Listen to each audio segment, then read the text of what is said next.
Deze podcast wordt mede mogelijk gemaakt door Mill Lions. Gebruik kortingscode HARTNIEUWS10 voor 10% korting op jouw favoriete festival-outfit.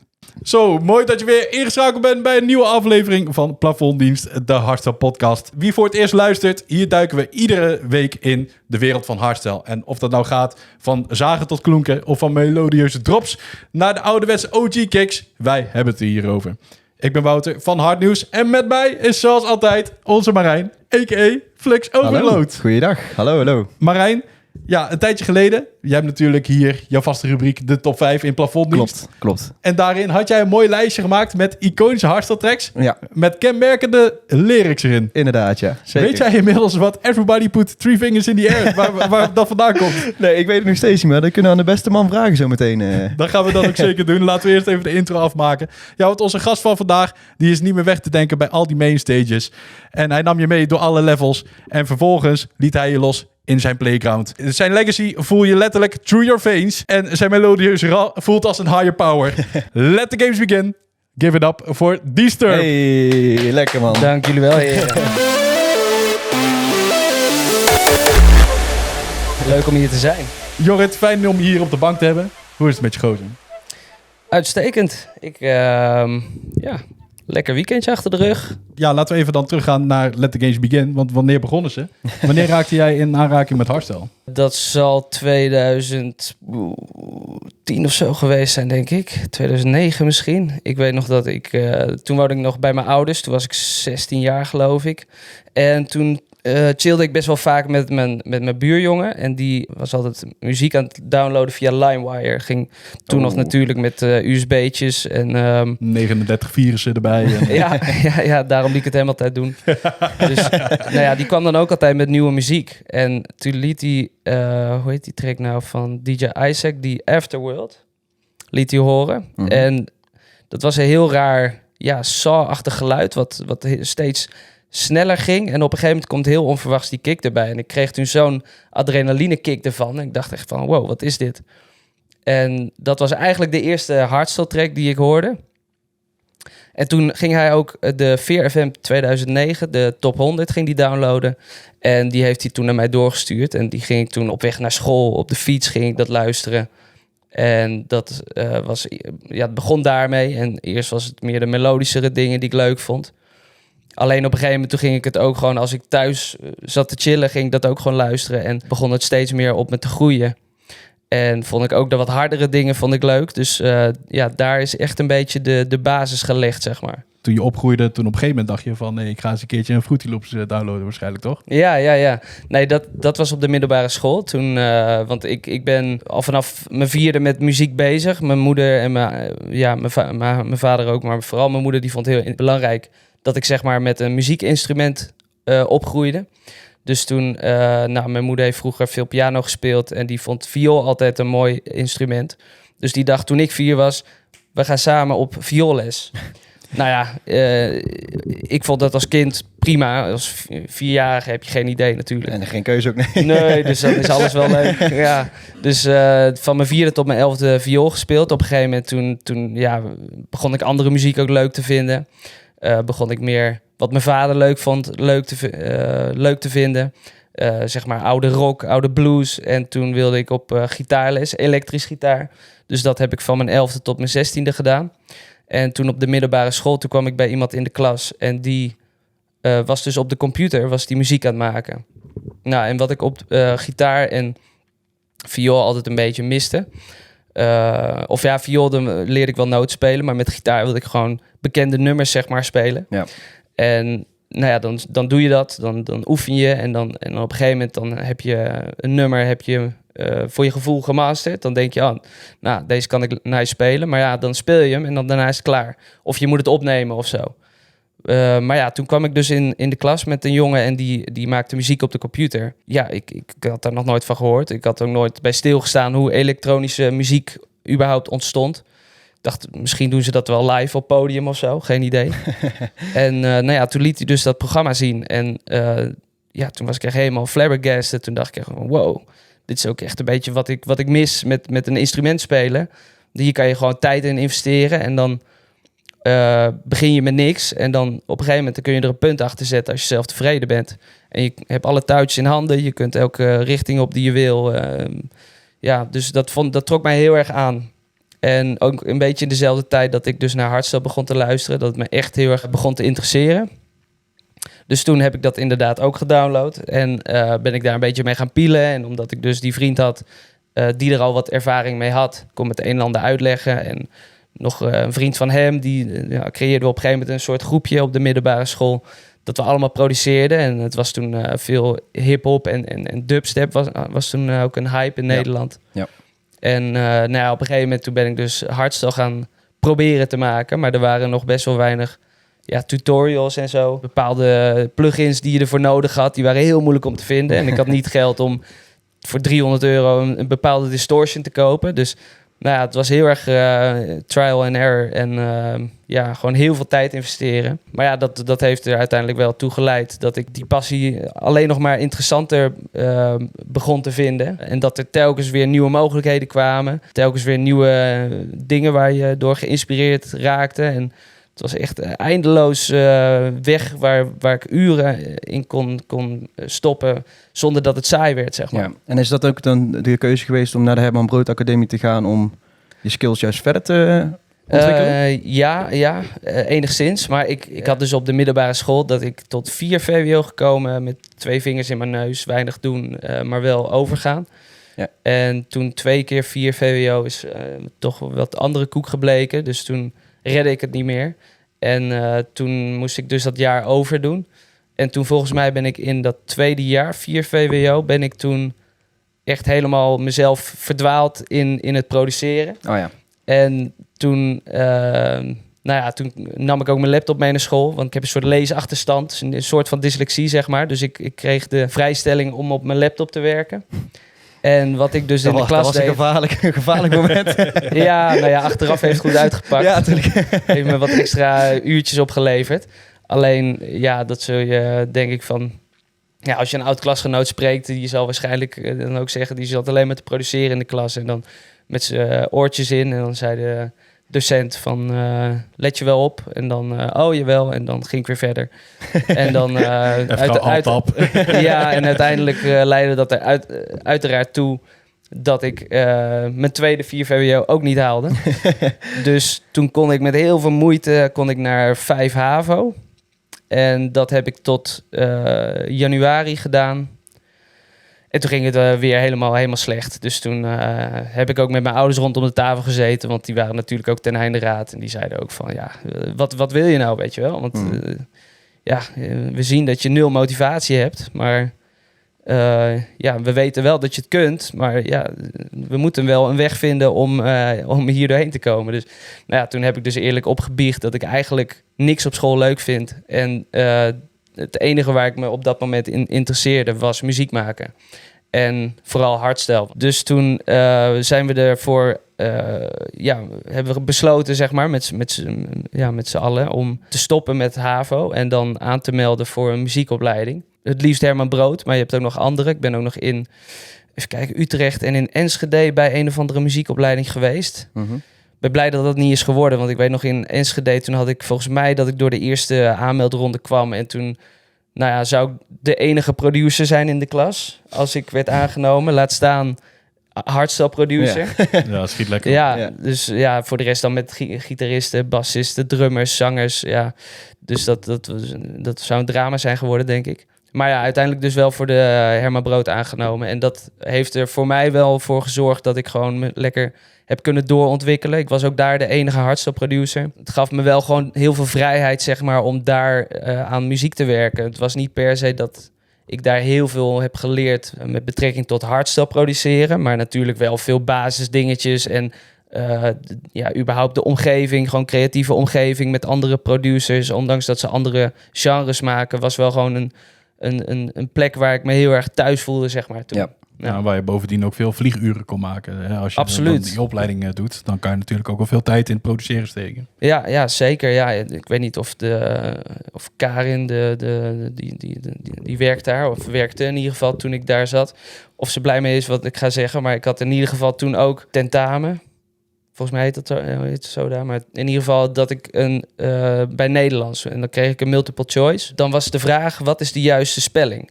En dan stond er bij A kabouter met een C. Kabouter met AU. En ja, de juiste spelling. Dus toen had ik echt zoiets van... Ja, jongens, ik ben hier echt even mijn tijd aan het verspillen. Dus toen op een gegeven moment ben ik ook niet meer naar die klasse gegaan. En toen dacht ik van... Nou, ik kreeg toen volgens mij ook brieven, want ik had leerplicht. En uiteindelijk heeft dus Karin, ik weet niet, directeur of zo van de Herman Brood... die heeft me toen ook een soort van vrijstelling voor die vakken gegeven. Want zij wist van mij ook dat ik niet... domme dingen ging doen of ging feesten of iets dergelijks in de tijd dat ik niet bij Nederland zat. Maar zij wist, oké, hij is zo gedreven. We zien aan hem dat hij serieus bezig is met zijn doel. Dus gaan we hem dan ook maar de vrijheid geven of zo om niet naar die vakken te komen. Want hij gaat toch lekker de studio in of zo. Ja, dus dat was wel heel erg fijn. En dat heeft er inderdaad voor gezorgd dat ik nog meer uren kon maken, zeg maar. Mooi man. En ik hoorde jou ook net zeggen dat hardstyle komt steeds meer een grote rol in jouw leven spelen. Je bent niet alleen gaan produceren, maar je bent dus ook gewoon echt meer in aanraking gekomen met hardstyle. Weet je welke plaat je nog voor het eerst hoorde waarvan je dacht, dit genre, daar wil ik meer van weten? Nou ja, dat begon dus met de Afterworld van DJ Isaac. Maar in die VRFM Top 100 zaten ook gewoon... heel veel tracks waar ik heel erg door gecharmeerd was. Nou, D-Block en Estefan, Music Made Addicts, of course. Die zat er in die mix ook. Zatox, Oxygen, Summer of Hardstyle van Proppy en Heddy. Ja, dat soort tracks die sprongen er voor mij wel uit, zeg maar. Maar uiteindelijk was ik zeg maar zo geïnteresseerd in het genre aan het worden dat ik eigenlijk de hele lijst, de hele 100 tracks, die vond ik eigenlijk allemaal wel vet. En weet je ook nog wanneer je voor het eerst je eigen plaat hoorde op een groot festival? Daar moest ik nog even voor zoeken. Maar dat wist ik wel. Maar ik moest inderdaad nog even kijken waar dat was. Maar dat was volgens mij, het jaar weet ik niet zeker. Maar ik denk 2015. En dat was in de tijd dat ik toen... Ja, dat Facebook was toen heel erg groot nog. Dat was wat misschien nu TikTok is of nog steeds Instagram. Maar dat je dan als beginnend producer, dan ga je zeg maar... Nou, ik weet nog dat ik bijvoorbeeld Yuri, Warface, die had ik als vriend toegevoegd. Terwijl ik hem helemaal niet kende. Maar ja, dat was gewoon... Ja, je kunt wel een bericht sturen naar de Warface pagina. Ja. Maar de kans dat een Yuri hem op zijn privépagina ziet... is misschien groter. Net als met labels. Zo, alle communicatie toen ik nog bij Gearbox zat... ging ook allemaal via Facebook chat. niks e-mails of nee, helemaal niks. Gewoon alles Facebook chat. Vet onoverzichtelijk ook. Maar goed, ik had dus Yuri toegevoegd op Facebook als vriend. En ik had me volgens mij wel eens eerder wat dingen gestuurd. En had hij volgens mij ook wel eens gelezen, maar niet gereageerd. En toen op een gegeven moment had ik dus een track... waarvan hij dus had hij gereageerd van... vette track. En ik geloof dat het op een vrijdag of zo was, net voor het weekend. En toen zei hij dus, dit weekend ga ik die wel even testen. Dus ik dacht van, oh shit, daar moet ik heen. Want ik zag dat hij op Base Academy in de Noordzee venue moest hij draaien. Dus toen ben ik gelijk, heb ik wat vrienden opgebeld van... ja, wie is er zaterdag vrij? Wie heeft er zin om mee te gaan? En wie kan er rijden überhaupt? Dus, ook die heel belangrijk. Ja, dus toen, volgens mij een ticket gekocht en zijn we daarheen gegaan.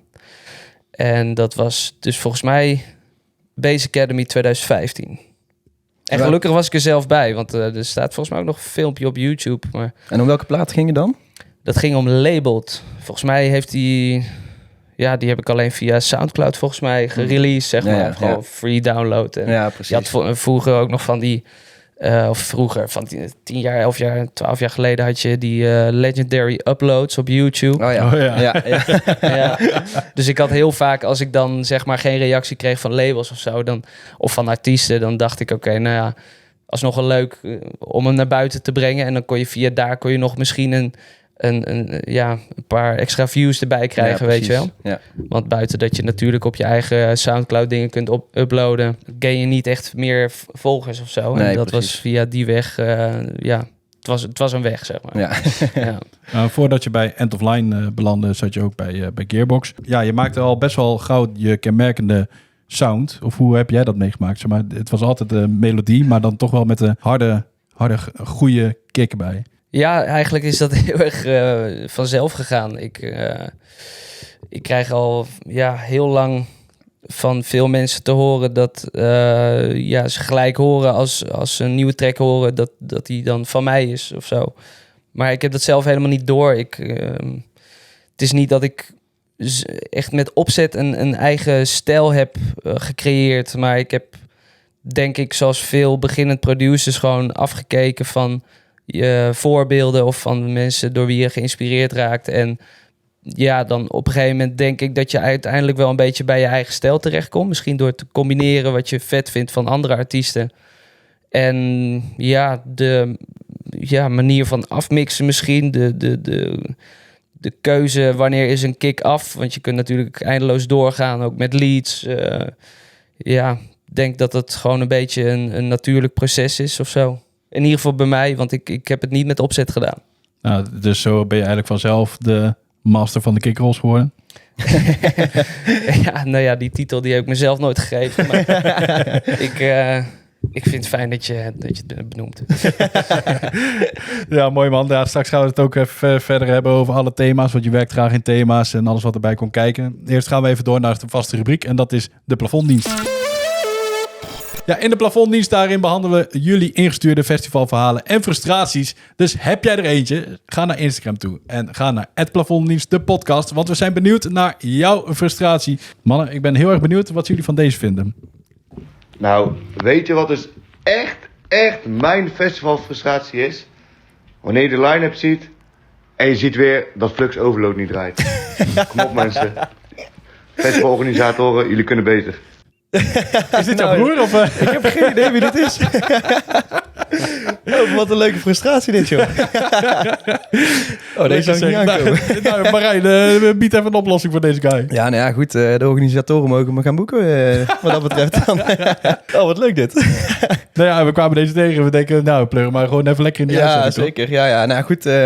Ik weet niet of ik hier een oplossing voor kan vinden. Ja, ik ben met muziek bezig. Ik ben bezig met een heel plan voor volgend jaar. Dus ik hoop dat de organisatoren dat ook binnenkort gaan zien. Oké, dus zodra dat dan zover is, dan mogen we deze erin featuren. Zeker weten, zeker Ja, weten. oké. Dat is mooi. Nou, dan moeten we hem eigenlijk nog een beetje pending laten. We kunnen hem nog niet echt oplossen zo, maar Nee. binnenkort draai je eens een keertje. Ja, nou ja, goed. Ik heb 7 augustus heb ik mijn release staan. Infinity, die komt er dan aan. Dus dat zal een van de eerste platen zijn die weer wat bereik gaat creëren, zeg maar. Dus ik hoop wel dat iedereen gaat luisteren. En de organisatoren ook natuurlijk. Dus, Lekker zeg. Nou, ik heb net gehoord van de beste manier dat je dan gewoon even een berichtje moet sturen via Facebook naar de persoonlijke pagina's. En dan komen we er wel. Waarschijnlijk wel, ja. Dat is alweer 10 jaar geleden. Hè, TikTok werkt misschien beter. Ja, mooi man. Ja, Disturb, je bent natuurlijk heel erg van de thematische aanpak. En wat eigenlijk een rode draad is bij jou is... Voor mij was dat best wel kenmerkend. In 2019 had jij natuurlijk jouw levelconcept. En later werd het Playground. En je hebt natuurlijk ook High Power. Ja, hoe belangrijk is een dergelijk thema voor jou in je muziek? En sowieso in je performance?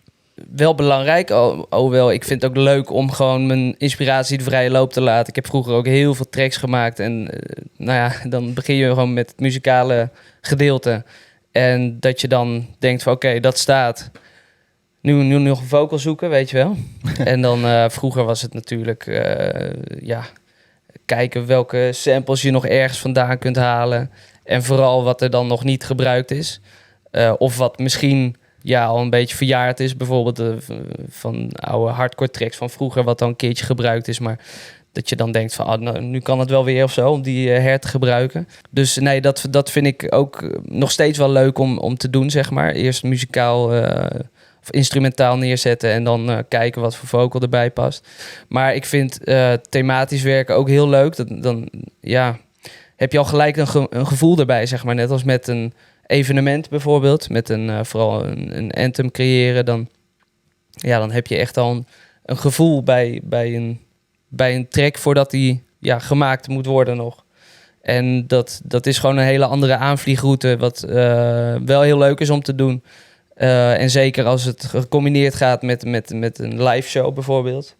Ja, dan kan je toch een heel...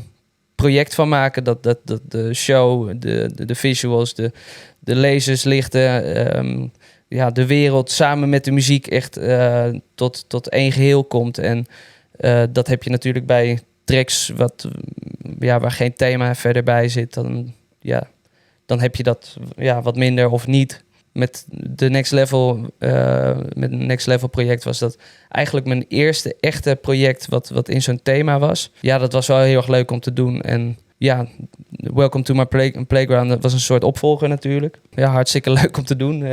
Ik weet niet wat ik er verder over moet zeggen. Nou, het was naast dat je natuurlijk het thema gebruikte in je muziek, ging het verder dan dat. Als ik dan even praat over heel het levelverhaal. Ja, je had 6 optredens met nog een bonuslevel en dat was dan het evenement zelf. Maar al die levels hadden dan weer een aparte track of een aparte terugblik in eigenlijk alle levels die jij bent doorlopen. Het was echt zwaar doordacht ook, zeg maar. Ja, dus, het ging verder dan A tot Z. Ja.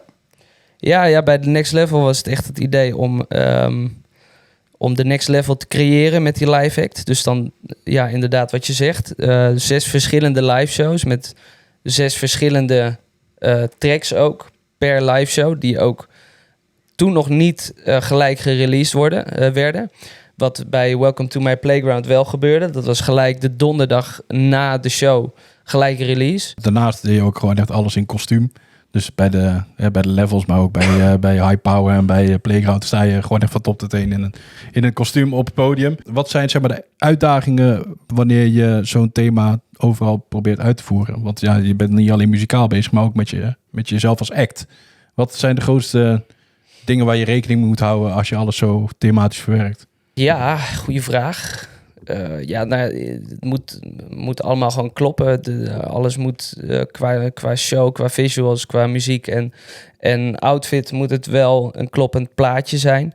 Gelukkig werk ik met een heel fijn team om me heen die creatief daar heel goed in is. En we vormen echt een mooi team waar we elkaar heel erg aanvullen in ideeën. En ik denk dat het voornamelijk met de Next Level dat het een heel mooi uitgedacht project was. Waar alles inderdaad klopte. Gewoon de muziek, de trackkeuzes van de remixes die ik dan deed. Bij de fase in mijn carrière tot dan toe. En ja, het was denk ik ook allemaal weer in een nieuw jasje. Wat moderner. Want sommige tracks waren toen ook alweer 5 jaar oud of zo. Het is misschien wel voorloper geweest voor de meeste live acts zoals we het tegenwoordig tegenkomen, toch? Dat denk ik wel, ja. Wat zeg je? Nou, dat echt een voorloper is geweest voor de live acts zoals je ze nu hedendaags in de hardstyle wel vaak tegenkomt. Ja, nee, ik wil het even 2 keer horen. Heel sterk. Next level ook. Die was next level.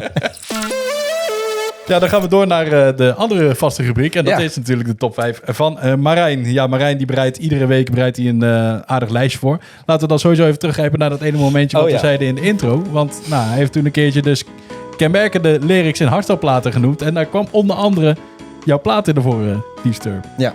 En dat was Everybody Put 3 Fingers in the Air. Maar wat betekent die 3 fingers? Nou, geen idee.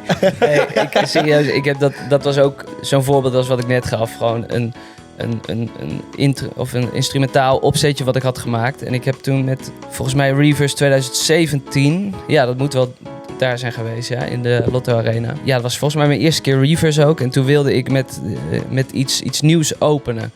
En toen ben ik dus High Power gaan maken, de intro daarvan.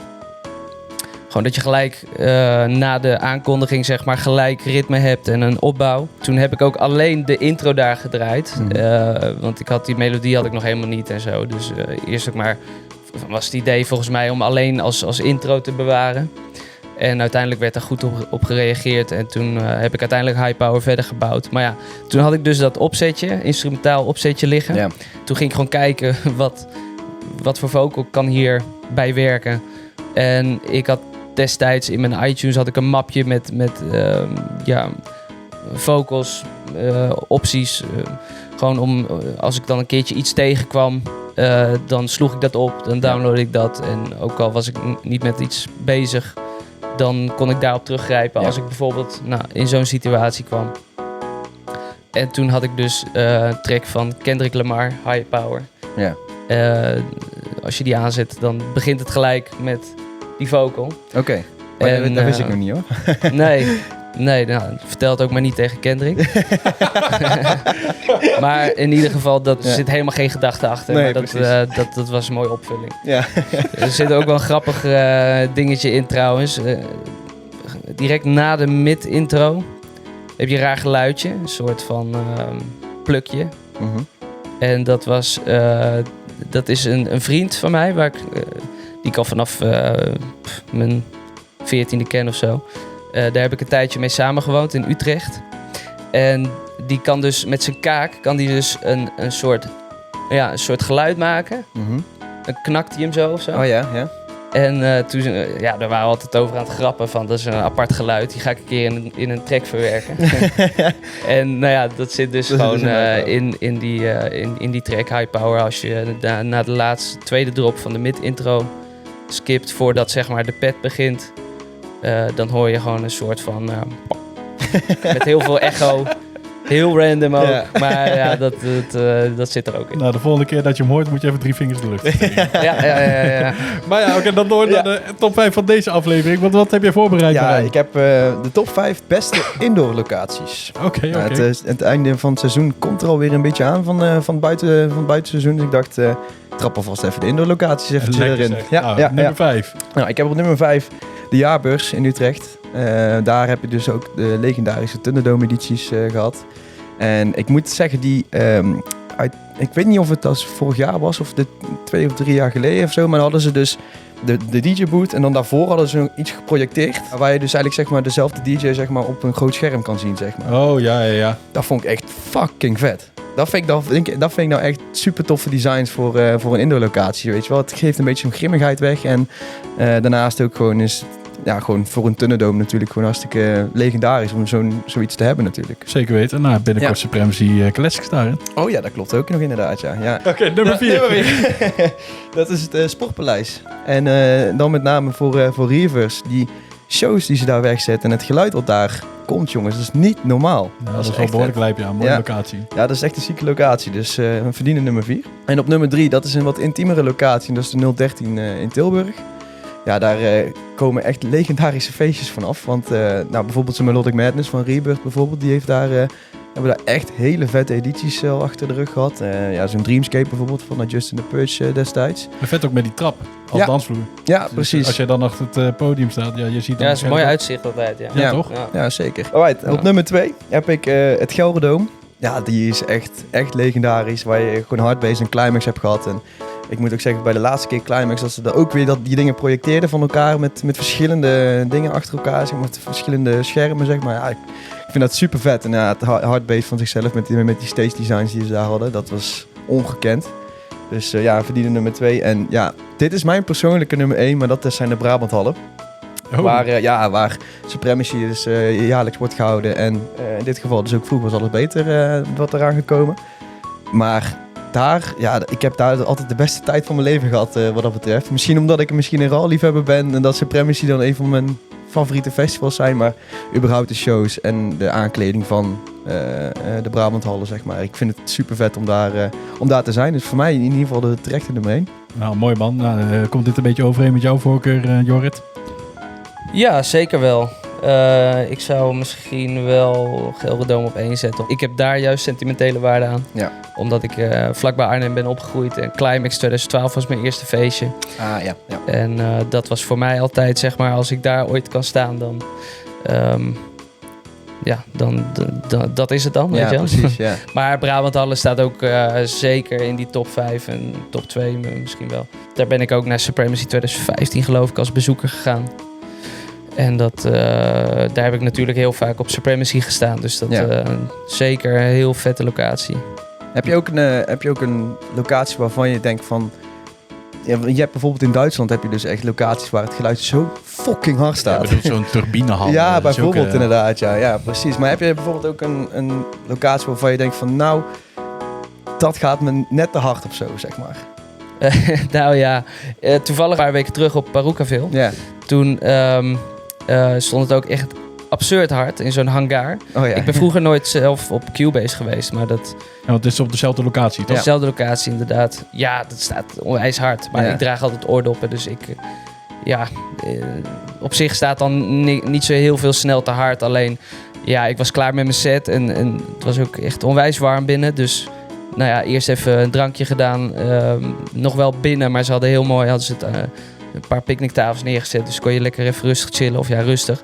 Nog steeds met heel veel lawaai en het was ontzettend heet. Maar op een gegeven moment was het gewoon, kon je heel moeilijk met elkaar communiceren. Dus toen was het wel zo. Niet zo hard, inderdaad. Nu gaan we even weg. Dus het is eigenlijk als het zo hard staat dat je niet meer goed met elkaar kunt praten, dan is het te hard. Maar aan de andere kant, als je in het publiek staat en... Het werkt wel voor veel mensen wat dat betreft. Dus, als je inderdaad voor de stage staat, dan kun je beter daar harde muziek hebben, zodat je lekker los kunt gaan. Want je hebt niet een dansvloer om even bij te praten of zo. Ik heb trouwens nog wel een dingetje voor de backstage van Perukaville, waar ze dus die McDonald's hebben. Oh ja, tuurlijk. Ja, maar dat is voor een top 5 voor later, want die ga ik nog een keertje doen. Stop. Mooie cliffhanger. Ja, even snel tussendoor, want zoals je misschien wel weet, kost het maken van een podcast simpelweg veel tijd. Daarom willen we jou één ding vragen, want jullie support, dat betekent sowieso al veel voor ons. Maar mocht je nou nog niet geabonneerd zijn op YouTube, doe dat dan even. En anders, help ons door bijvoorbeeld 5 sterren beoordeling te geven op Spotify. We zijn sowieso benieuwd naar wat je van deze aflevering met Disturb op de bank hier vindt. Dus laat even een comment achter. Disturb, de zomer die ziet er weer kleurrijk uit voor jou. Je vinkt weer alle mainstages af en jouw festivallandschap is behoorlijk breed. Ja, wat ligt er verder voor jou in het vooruitzicht de komende tijd? Nou, ik ben met Robin Aversion ben ik de laatste tijd heel erg druk geweest in de studio. We hebben op Defcon samen gedraaid. Ook op de mainstage. Nee, maar hebben we 3 tracks gemaakt voor onze set. Draaide 45 minuten, dus dat was best wel een groot gedeelte van onze set. En in zo'n 2 maanden tijd hebben we dus 3 tracks gemaakt.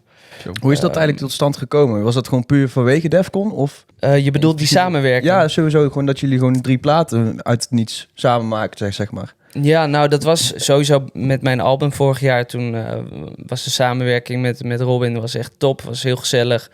Persoonlijk klikken we heel erg goed. En in de studio hebben we diezelfde klik. Dat we gewoon lekker snel werken. En veel wat we maken, dat vinden we allebei vet. En we hebben ook een beetje dezelfde visie, denk ik, over hardstyle. Dat we wel willen blijven vernieuwen, maar dat we toch melodie en gevoel en emotie in hardstyle ook belangrijk vinden. En we delen gewoon dezelfde passie voor hardstyle, denk ik. Dus we hadden toen al echt zoiets van, dat moeten we vaker doen. En toen kregen we voor Defcon dus die aanvraag om samen te draaien. En toen dachten we, laten we dan ook iets speciaals eromheen maken. Dus toen dachten we, oké, dan gaan we 3 tracks maken. Wat dan overigens ook een EP gaat worden. De eerste van die EP gereleased, Birds. En die andere 2 die komen ook op vrij korte termijn naar buiten. Scoop! Jazeker. Nee, en zo is dat een beetje ontstaan. Ja, precies. Ja, vet. Ja, dus jullie kunnen nog voortborduren op de eerdere samenwerking voor jouw Through Your Veins album. Ja. En toen kwam die boekje voor Defcon binnen en toen raakte alles in een stroomversnelling. Ja, weet je wel. Ja, wat ook in een stroomversnelling raakte is, je hebt een keertje een voorzetje gegeven voor een verhaal op Defcon met foto's maken. Dat liep even anders, toch? Ja, dat was 2017 geloof ik. Toen draaide ik voor het eerst in de Blue samen met Warface. En toen hadden we ook een nieuwe track gemaakt, Open Your Eyes. Zouden we een videoclip voor opnemen. Dus op een gegeven moment gingen we wat beelden schieten toen we van de Artist Lounge of zo richting de Blue liepen over het terrein. En dus we hadden een cameraman om ons heen en we liepen samen. En Warface was natuurlijk al een bekende naam. Ik had toen al een jaartje, even denken, 1,5 jaar ervoor had ik die Menace remix. Dus ik liep daar inmiddels ook wat anders over het terrein heen dan ik bij de voorgaande Defcons gewend was als bezoeker, zeg maar. Ja. En er kwamen best wel wat mensen naar ons toe die ons herkenden, die op de foto wilden. Nou goed, toen waren we op een gegeven moment vrij dicht bij de Blue. En daar werd het natuurlijk nog wat drukker, want mensen die waren al voor onze set aan het wachten en dergelijke. Dus op een gegeven moment wat foto's aan het maken. Jury op de foto met wat mensen, ik op de foto met wat mensen. En toen kwam op een gegeven moment ook een meisje naar me toe en die zei, can you make a picture of us? For our group? Ik zei, oh ja, tuurlijk.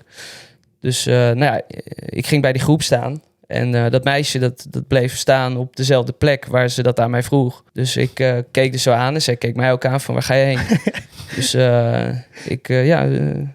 shall we make a picture? Who wants to take the picture? No, you make the picture. Oké. Dus ja, toen bleek dus... Ik dacht eerst ook nog, moet ik nou een selfie maken? Nee. Gewoon of ik een foto wilde maken van hun vriendengroep. Ja, prima. Dus oké. Nou, fijn weekend geweest. En die stond niet vooraan bij onze set, volgens mij. Heeft het wel de videoclip gehaald? Ja, nee, denk ik ook niet. Nee, ik denk dat zij op de mainstage stond. Met Warface hebben we natuurlijk dan ook Synchronized gehad. En je hebt ook al eerder een live act gedaan met Fertile, met Best of Both. Ja, dan nu die platen met Aversion en afgelopen Defcon ook gedraaid. Ligt er dan ook zoiets voor jullie in het verschiet? Of is het gewoon echt puur en alleen deze EP? Nou, het is niet per se het plan nu. We hebben in ieder geval die EP nu. En de set op Defcon, die vonden we allebei heel erg leuk om te doen. Goede reacties op ontvangen. En ik zie die back-to-back heel graag terugkomen. Maar het is niet dat we er een naam aan hangen of zo. Hartstikke leuk om vaker met hem te draaien. Maar het wordt geen Synchronized 2.0 of Best of Both 2.0.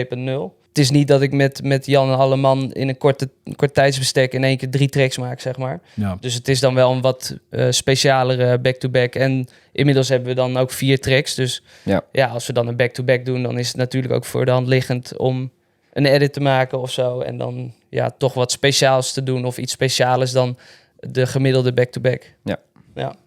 Ja, snap ik heel goed. Maar heel goed dat die klikken dan is en dat jullie dan ook gewoon zeg maar muzikaal samen goed uit de voeten kunnen, toch? Absoluut. Ja, nee, Robin is een topgozer en maakt vette muziek. Dus, en ze lekker werken in de studio, want dat is niet altijd. Er zijn ook voorbeelden dat het voor je gevoel jaren duurt voordat er iets gebeurt. En ik kan over het algemeen vrij snel werken, dus dan is het lekker als degene waar je mee in de studio zit dat ook heeft. Inderdaad, ja. Ja, vet man. Ja. Ja, en je zei het net al, het is al ruim 10 jaar dat jij als Disturb aan de bak bent. Ja, wordt het dan binnenkort tijd zeg maar voor een goede classic set? Nou ja, ik heb op Rebirth vorig jaar heb ik een journey set gedaan bij mijn hosting omtrent mijn album. En dat vond ik heel leuk om te doen. En dit jaar heb ik trouwens ook met Ed E-Force heb ik ook een journey set gedaan. Was ook heel leuk. Dus ja, ik sluit dat zeker niet uit. Alleen ik voel mezelf, ondanks dat je zegt, ja, je bent al 10 jaar bezig. Dat is inderdaad alweer een flinke poos. Wil ik me er niet te veel op focussen, zeg maar. Dus ik wil het best doen. En dan misschien 1 keer in het jaar of zo. En die hebben we dan nu al gehad. Dus misschien volgend jaar weer een keertje. Ja, je wilt gewoon echt vooral vooruit kijken. Ja. Ik vind het ook leuk om af en toe nog oude tracks door mijn normale sets heen te draaien. Zoals Legacy, die draai ik nog heel erg veel. Die Menace remix, die heb ik dus de afgelopen tijd ook weer een paar keer in mijn set gestopt. Inmiddels Testarossa, die wordt nog wel eens aangevraagd. Dus dat hou ik wel in mijn set. Ik probeer het gewoon een beetje af te wisselen. Maar puur classics, daar voel ik me misschien nog een beetje te jong voor of zo. Ja, dat moet ook maar net. Ja, ik vind het ook heel goed om het juist exclusief te houden. Want van jouw hosting op Rebirth, toen waren mensen gewoon echt ziek benieuwd naar van een keertje Disturb Classics. Ja. Dan hou je natuurlijk ook wel speciaal. En dat is denk ik ook wel in lijn met wat je eerder vertelde over je live act. Ja, als je 6 podia hebt, dan blijft het ook gewoon zeg maar een stukje speciaal, toch? Ja, zeker. Eenmaal je slaat de spijker op z'n kop. Ik moest de vraag stellen, omdat online verscheen dan laatst Supremacy Classics. En ja, de naam die ontbrak was Disturb. Dus ja, daarom... niet geboekt jongens, helaas. Genoeg andere boekingen nog. En verder, wat ligt er verder voor jou in de komende maanden nog op de planning? Nou, wat ook nog wel leuk is om te benoemen. Ik ga bij I Am Hardstyle in november. Ga ik een nieuw project lanceren, wat Universe heet. Disturb Presents Universe. Nou, daar kunnen mensen al een beetje invullen, denk ik. Maar dat wordt een set waar ik de melodische kant van Disturb de boventoon laat voeren. Niet alleen maar melodie, want bijvoorbeeld een World Out There of een Wanna Stay, daar zitten ook gewoon wat hardere stukjes in. Een mid-intro bijvoorbeeld. Dat vind ik ook wel lekker voor de balans, want ik vind het zelf nooit zo chill om alleen maar naar melodieën te luisteren. Dat kakt een beetje in op een gegeven moment. Maar dat wordt in ieder geval dus een set waar ik vooral op het melodische gedeelte van mijn repertoire ga focussen. Dat wordt dus weer iets heel anders dan mijn normale sets. Want normale sets draai ik ook best wel veel harde dingen. Net als mijn High Power live set. Dat is natuurlijk juist gericht op de wat hardere tracks. Hardstyle, dat is voor mij ooit interessant geworden door juist het gevoel en de emotie en de melodieën, wat mij aansprak. Dus het is ook een soort van knipoog naar mijn verleden. Ik ben ook ooit begonnen met hardstyle maken als euforische hardstyle producer. Mm-hmm. Later ben ik pas raw hardstyle gaan maken. Dus ja, ik ga gewoon oudere tracks, maar ook nieuwere tracks. Ik heb ook weer nu iets nieuws wat heel melodisch is, waar ik mee bezig ben. En ik heb dit jaar natuurlijk The Age of the End, Voices met de Tweeka's ook uitgebracht, wat ook meer melodisch is en waar wat meer gevoel in zit dan bijvoorbeeld een track met een Holy Priest of met Regain. Dat is weer een beetje dat OG Raw. Oh, ik krijg het altijd een beetje moeilijk als ik die term moet uitspreken. Maar goed. Dan, wat dan? Hoezo krijg je het dan moeilijk? Nee, ja, ik vind het... ik ben sowieso niet echt van hardstyle in hokjes plaatsen. Voor mij is het gewoon hardstyle. En mensen die vinden het fijn om ergens een label op te plakken. Ik heb dat totaal niet. Dus ja, ik vind OG Raw, ik weet niet. Ik vind dat een beetje een rare term. Maar goed, ja, mensen weten wel gelijk waar je het over hebt. Ja. Dus dan zeg ik het ook maar gewoon voluit. Maar ja, dat is weer iets heel anders. En even kijken, waar hadden we het ook weer over? Over Universe. Dus waar High Power, zeg maar, voornamelijk de hardere en misschien wat duizenden kant van Disturb ligt. Is Universe dan vooral gefocust op het euforische en de melodieën? Ja, eigenlijk is dat wel het punt, ja.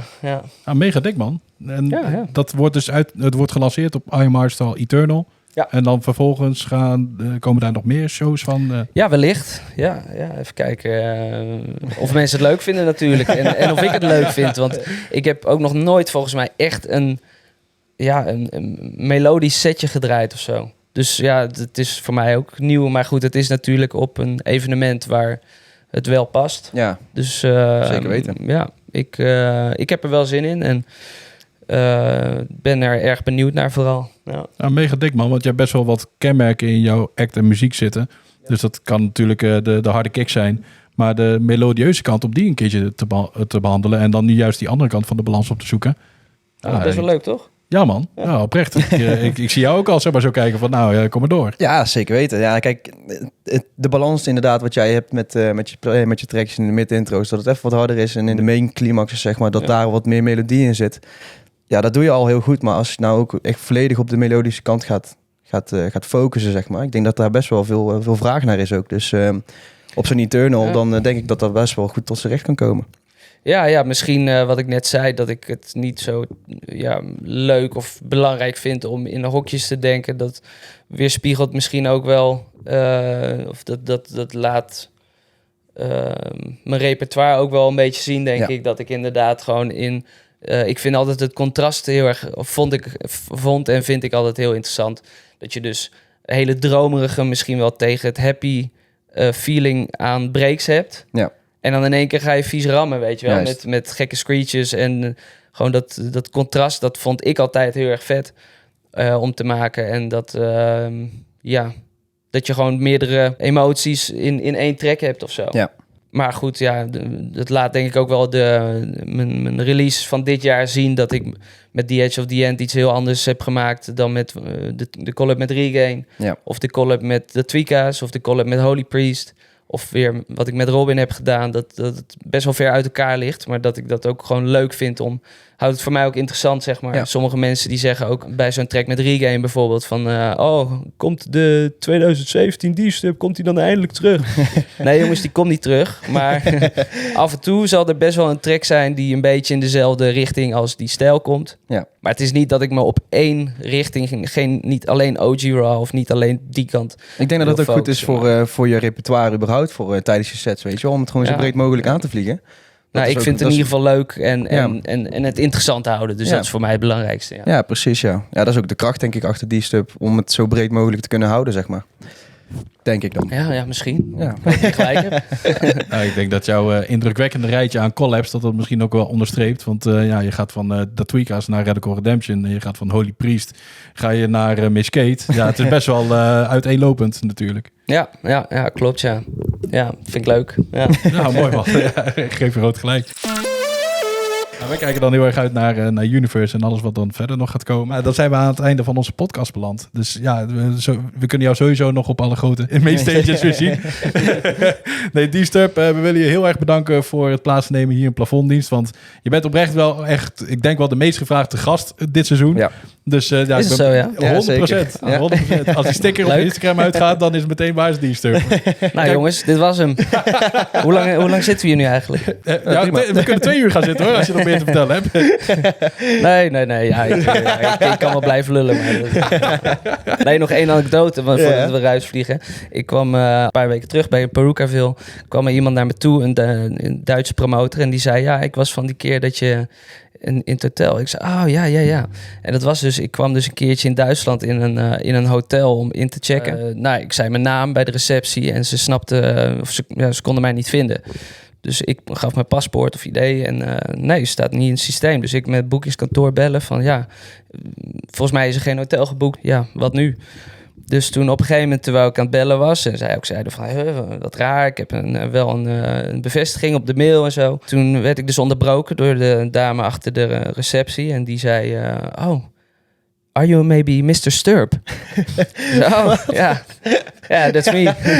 Dus toen stond er inderdaad, waarschijnlijk had die promotor een kamer geboekt. En zij heeft gezegd van, ja, doe maar onder de naam D-Sturp. Dus misschien Diederik Sturp of zo, weet je wel. Dus ik kreeg ook zo mijn hotel pasje met een kamernummer erop. En daaronder de naam D.Sturp. Dus Mr. D. Sturp, ja. Het klinkt een beetje als een James Bond film, weet je wel. Maar neem Sturp. Die Sturp. Ja. Zou de Diederik en Stefan dat dan ook hebben? Je hebt een kamer voor die blok. En ST. Ongetwijfeld, ja. Wel een rare achternaam trouwens. T-van. Maar Tweede naam. een beetje Aziatisch komt dat. Zou kunnen, hè. Maar je kon uiteindelijk dus wel de hotelkamer binnen. Uiteindelijk kwam ik gewoon binnen en heerlijk geslapen, ja. Nou, gelukkig maar. Maar als we dan toch over namen hebben, is het nou Disturb of is het Disturb? Ach, wat jij wil, joh. Wat jij het makkelijkst vindt. Jij mag alles zeggen. Nou, dan hebben we daar heel het draaiboek gehad. Nee, ja, Dat is ook nog wel een grappige anekdote op de valreep. Nee, over sommige mensen die zeggen Disturb, de anderen zeggen Disturb, de andere zegt weer Mr. Sturp. Maar ik heb dus ook rond de tijd dat ik dus die Menace remix deed, kwamen er echt heel veel mensen naar me toe en die zeiden van, oh, vette remix man. Die remix van Menace. En het heeft echt een paar keer geduurd voordat ik doorhad dat ze het over Menace remix hadden. Die dacht serieus dat je het uitsprak als Menace. Dus. Ja. Maar goed, uiteindelijk, ik snap waar je het over hebt. En dus, spreek het uit hoe je het wil. Als ik mijn naam zeg in bepaalde landen, dan snappen ze er ook niks van. En dan zeg ik zeg maar lekker Jordi of weet ik veel wat. Ik zeg ook altijd als ik bijvoorbeeld in Amerika bij Starbucks een koffie bestel, dan zeg ik gewoon welke naam? George. Ja, dan komt het wel goed. Mij maakt het echt niet uit, jongens. Noem me zoals je het leuk vindt om mij te doen. Ja, veel van Gearbox, daar heb ik ook een half jaar over gedaan. Die noemen we altijd Wooter. Wooter. Wie de fuck is Wooter? Ja. Nou hebben we daar denk ik wel echt alles van Disturb, Mr. Sturp en D-Sturp gehad. Ja, Jorrit, nogmaals hartstikke bedankt voor je komst. Ja, geen probleem jongens. Vond het gezellig. Fantastisch. Volgende week weer? Let's go. Het is goede koffie trouwens. Dit was Plafonddienst, de hardste podcast. We zien jullie weer volgende dinsdag om 4 uur. Later. Later.